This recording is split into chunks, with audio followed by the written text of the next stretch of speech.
soal meninggalnya Vina yang sudah difilmkan 7 hari Vina. Tapi kita melihat dari sisi agama soal perbincangan arwah yang masuk ke Linda. Dari segi agama, memang arwah itu apa sih? Bismillahirrahmanirrahim. Dalam agama kita dalam Islam sesuai dengan kitab Allah dan hadis Rasulullah SAW bahwasanya arwah itu adalah rauha yang artinya istirahat. Dan arwah ini adalah dia tidak terlihat tapi hembusannya ada seperti udara. Juga ketika arwah ini sudah meninggal, bahwasanya Rasulullah SAW ditanya oleh umatnya masalah ruh. Ya Rasul, bagaimana roh itu? Di mana ruh itu? Rasulullah SAW tidak bisa menjawab pertanyaan daripada umatnya. Bukan berarti Rasulullah nggak bisa menjawab, tunggu jawaban dari Allah menyampaikan kepada Jibril berupa wahyu. Baru Rasulullah SAW bisa menjawab sesuai apa yang Allah sampaikan melalui Jibril dan disampaikan kepada Rasulullah. Apa kata Allah? Apa kata Allah? Ya Rasul, kulli ruh amri rabbi. Katakanlah wahai Muhammad, kalau umatku bertanya tentang ruh itu adalah urusan. Artinya ketika orang yang sudah meninggal sebenarnya soyogianya bahwasanya dia sudah tenang. Mungkin bisa jadi yang temannya si Vina ini kesurupan bukan karena arwahnya ruhnya si Vina. Mungkin jinnya saat itu menyaksikan daripada peristiwa kronologi pemerkosaan, penganiayaan terhadap kesulitan dilakukan oleh geng-geng motor teman-temannya. Bisa dikatakan seperti itu. Karena bagaimanapun orang memandang tanda petik bahwa ruh itu bisa masuk ke dalam jasad manusia. Kalau ruh sudah terlepas dari jasad, maka terputuslah. Allah mahawin ayat fi sakaratul maut. Artinya ya Allah ingat dari yang namanya sakaratul maut. Sakaratul itu cabut ruh dari jasadnya. Bisa jadi yang yang kesurupan itu bukan arwah ruh daripada almarhum si Vina, akan tapi bangsa jin yang melihat kejadian dia tidak tega, kemudian bagaimana caranya untuk mengungkapkan peristiwa yang belum terjawab. Akhirnya terjadi pembuatan karya film yang berjudul Vina 7 hari. Ini kan luar biasa juga, tapi tiada mustahil bagi Allah. Innama amruhu idza arada syai'an ay yaqula lahu kun fayakun. Fasubhanalladzi biyadihi malakutu kulli syai'in wa ilaihi turja'un. Sesungguhnya urusan Allah, umur itu urusan kita, akan kembali kepada Allah. Tapi kalau Allah punya mau urusan, enggak ada yang mustahil bagi Allah. Bagaimana caranya Allah yang tahu. Kita hanya sebatas mengimani sesuatu yang memang di luar nalar. Karena pada hakikatnya kita hidup adalah di luar nalar. Surga di luar nalar, neraka di luar nalar, rezeki di luar nalar, bahkan jodoh pun di luar nalar. Apalagi kematian, ruh juga di luar nalar. Semua itu adalah konteksnya kita jangan 100% untuk mempercayai suatu hal yang memang di luar nalar. Kita imani saja dan kita kembalikan kepada Allah. Lagi-lagi kalau Allah punya kuasa atas kehendak sesuatu, tiada mustahil bagi Allah. Kalau Allah inginkan, manusia nggak sampai karena terlalu kecil otak kita untuk mengambil kesimpulan. Tapi bagi Allah nggak ada yang terbatas. Kalau Allah punya mau, bisa jadi ruh si Vina itu karena bukan berarti dia matinya nggak sempurna.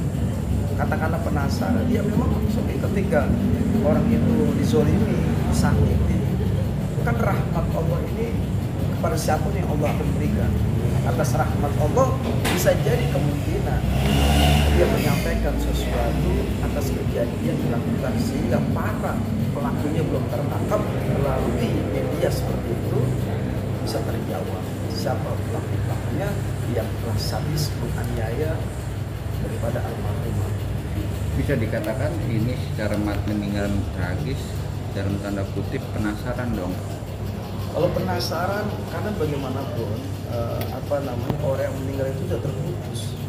Tapi misalkan gini, dia umurnya masih katakanlah meninggalnya 28 tahun, tiba-tiba umur 21 meninggal karena keterpaksaan daripada kejadian-kejadian yang tidak diinginkan. Atau juga bisa jadi bunuh diri. Nah itu baru dia mencari orang-orang yang memang katakanlah menganiaya, karena pada hakikatnya ada jiwa, ada ruh, ada jasad.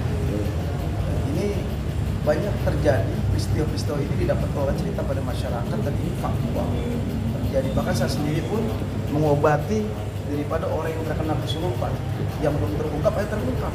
Karena santet ada, tapi orang yang ruginya itu kata Allah sudah dalam alam sudah tenang. Katakan orang yang mati dalam santet itu adalah mati dalam keadaan mulia, syahid di jalan Allah Subhanahu wa taala. Lagi almarhum ini syahid mati. Artinya dia dianiaya, dizolimi, kekerasan terjadi pada dirinya, sehingga insya Allah itu penghapus dosanya, dan itu mati dalam keadaan syahid dia di hadapan Allah Subhanahu wa taala. Kalau yang gentayangan itu jin yang menyerupai daripada almarhum arwah dari sini. Nah, bisa saja jin ini ketika menyaksikan kejadian itu dia nggak tega, karena kita nih innahu yurakum wa huwa yubinu min haitsu la tarawun. Sesungguhnya bangsa jin ini bisa melihat keberadaan manusia, manusia tidak bisa melihat keberadaan bangsa jin. Artinya ketika kejadian pemerkosaan, penganiayaan, kekerasan, kesuliman terjadi kepada almarhumah, jin menyaksikan, lalu dengan cara berupaya itu ingin ngebantu, lalu pinjamlah jasad daripada sahabat untuk kesurupan subhanallah. Bisa jadi itu adalah kerja daripada bangsa jin yang ingin membantu, menolong daripada si almarhum. Oke.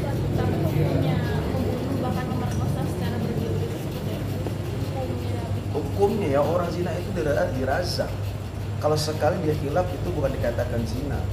Wala taqrabu zina, jangan kalian dekati zina. Maka sesungguhnya zina itu adalah perbuatan yang keji. Dan ketika ini dilakukan berkali-kali, orang itu memperkosa, katakanlah orang yang tidak berdosa, tidak ada salah, tiba-tiba diperkosa, ya hukumannya razam, hukumannya dosa 40 tahun. Bayangkan saja, kalau sekali dia melakukan itu bukan penzina namanya, khilaf. 2 kali baru penzina, 3 kali itu udah binatang, dosanya besar. 40 sekali 2 kali seterusnya kaliin aja.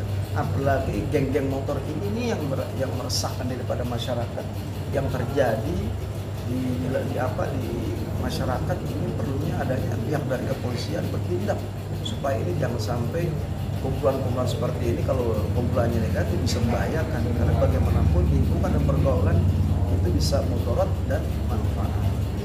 Akhirnya terjadi peristiwa yang kita lihat di film ini, geng motor ini memperkosa. Ini kan luar biasa, kebiadaban dilakukan oleh para geng-geng motor ini, perkumpulan yang tidak ada taklim di situ. Mereka ambisius melakukan tindakan kekejian, maka diperkosa si almarhum. Ya Allah ya Rabb. Ustaz, dalam film Vina sendiri kan arwah Vina ditayangkan untuk membuka rambut kampungnya, terus diberikan aja dengan lensa mata ya. Dalam pandangan Islam itu seperti apa Ustaz? Dalam pandangan Islam, ketika orang yang sudah meninggal, sudah menjadi jenazah, sudah dimandikan, sudah dikafankan, sudah disolatkan, sudah dikuburkan dan masuk ke alam barzakh ke liang lahat. Lalu ada yang terlupa, misalkan behelnya masih nyangkut di giginya, kemudian sopenya masih ada, ya kan, rambut sambungnya masih ada, atau gigi masih nyangkut, dinempel, belum dicabut. Kalau sudah mestinya harus sempurna dong, karena pada hakikatnya manusia itu meninggal hanya membawa kain kafan saja, nggak boleh ada yang meninggalkan sesuatu barang yang melekat kepada si mayit tersebut, maka harus dibersihkan dengan sempurna. Namun ketika sudah masuk alam barzakh, menurut Imam Malik pun sudah ikhlaskan saja. Keluarganya si ahli mayit ini, keluarga dari mayit ini mengikhlaskan ketika BH-nya masih ada dalam liang lahat si almarhum ini atau almarhumah. Kemudian rambutnya masih ada, belum dicopot katakanlah, soplennya dari matanya masih ada, ini masih ada, seakan-akan ini ada kelupaan, mungkin keluarganya atau semua jenazah lupa sampai masuk ke liang lahat si si mayit ini, maka ikhlaskan semua itu. Nggak boleh digali kembali. Kalau digali kembali ada penganiayaan, kekerasan, juga zolim termasuk. Karena bagaimanapun ini merasa tersiksa daripada almarhum tersebut. Tapi kalau memang si arwah ini menyampaikan itu sesuatu yang niat baik, tidak harus digali, cukup bacakan Al-Fatihah.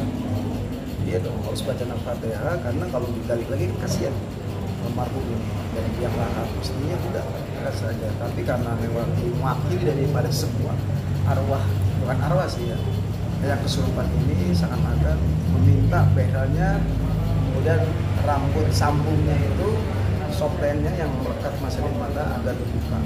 Itu permintaan, bisa jadi itu adalah dari Allah Subhanahu wa Ta'ala.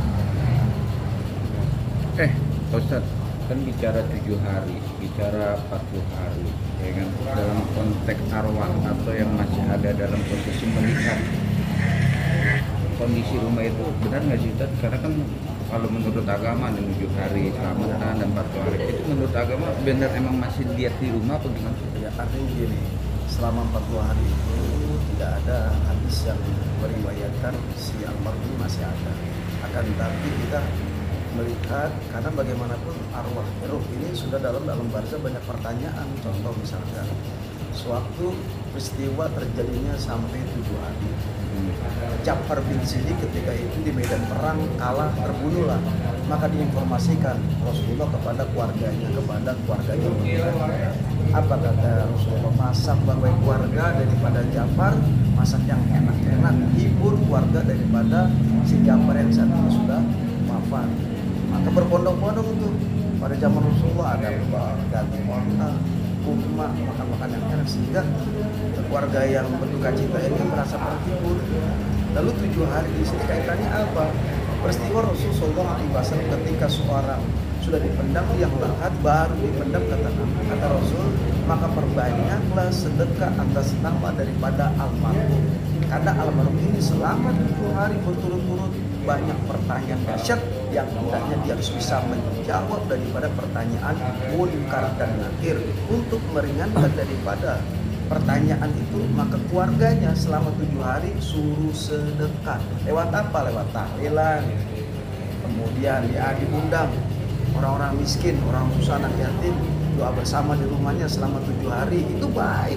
Itu tradisi yang memang baik. Kalau seandainya tidak ada yang memberatkan daripada keluarga almarhum. Kalau orang lain nggak apa-apa.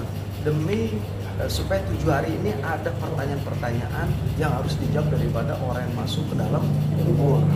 Namun 7 hari ini, putus 7 hari ini ada peristiwa kan, ya peristiwa menguapnya terjadinya kronologi penyiksaan terhadap almarhum ini luar biasa. Karena 7 hari itu hati-hati, 7 lapis bumi, 7 lapis langit, 7 tawaf dan sa'i, dan itu ada rahasia Allah. Makanya sebelum 7 hari almarhum ini minta agar kiranya menjadi sesuatu